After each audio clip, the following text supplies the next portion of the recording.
ಸರ್ಕಾರ ಮಹಿಳೆಯರಿಗೂ ಆಡಳಿತ ಮಾಡಲು ಅವಕಾಶ ನೀಡಿದ್ದು ನಮಗೆ ಹೆಮ್ಮೆ ಎನಿಸುತ್ತದೆ ಎಂದು ಚೇಳೂರು ಗ್ರಾಮ ಪಂಚಾಯಿತಿಗೆ ನೂತನ ಉಪಾಧ್ಯಕ್ಷೆ ಪದ್ಮಾ ತಿಳಿಸಿದರು. ಇದೇ ಸಂದರ್ಭದಲ್ಲಿ ಗ್ರಾಮ ಪಂಚಾಯಿತಿ ಅಧ್ಯಕ್ಷೆ ಜಯಮ್ಮ, ರಮೇಶ್, ಸದಸ್ಯರಾದ ಸಿದ್ದರಾಜು, ಯಶೋದಮ್ಮ, ಶಿವರಾಜು, ಶಿವಕುಮಾರ್, ದಯಾನಂದ್, ಮುಖಂಡರಾದ ಹಿತೇಶ್, ಕೊಡಿಯಾಲ ಮಹಾದೇವ್, ಚೇಳೂರು ಶಿವನಂಜಪ್ಪ, ರಾಮಕೃಷ್ಣಪ್ಪ, ಮೋಹನ್, ಎಸ್ಎಂ ಶಿವಕುಮಾರ್, ಕಿರಣ್ ಮುಂತಾದವರು ಇದೇ ಸಂದರ್ಭದಲ್ಲಿ ಭಾಗಿಯಾಗಿದ್ದರು. ಕುಡಿಯ ನೀರಿನ ವ್ಯವಸ್ಥೆ, ಆಮೇಲೆ ಅಣ್ಣರ ಹತ್ರ ಒಂದು ಸ್ವಲ್ಪ ಗ್ರ್ಯಾಂಟ್ ತಂದು ನಾನು ಕ್ಷೇತ್ರಕ್ಕೆ ಏನಾದರೂ ಮಾಡೇ ಮಾಡ್ತೀನಿ.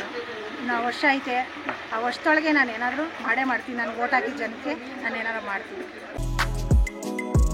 ಗುಬ್ಬಿ ಪಟ್ಟಣವನ್ನ ಸ್ವಚ್ಛ ಗುಬ್ಬಿ, ಸುಂದರ ಗುಬ್ಬಿಯನ್ನ ಮಾಡಲು ತಮ್ಮೆಲ್ಲರ ಸಹಕಾರ ಮುಖ್ಯವಾಗಿದೆ. ನಿಮ್ಮ ಮನೆಯಲ್ಲಿ ಉತ್ಪತ್ತಿಯಾಗುವ ತ್ಯಾಜ್ಯವನ್ನ ಮೂಲದಲ್ಲಿಯೇ ಹಸಿ ಕಸ, ಒಣ ಕಸವನ್ನಾಗಿ ವಿಂಗಡಿಸಿ ನಮ್ಮ ಸಿಬ್ಬಂದಿಗೆ ಸಹಕಾರ ಮಾಡಿ.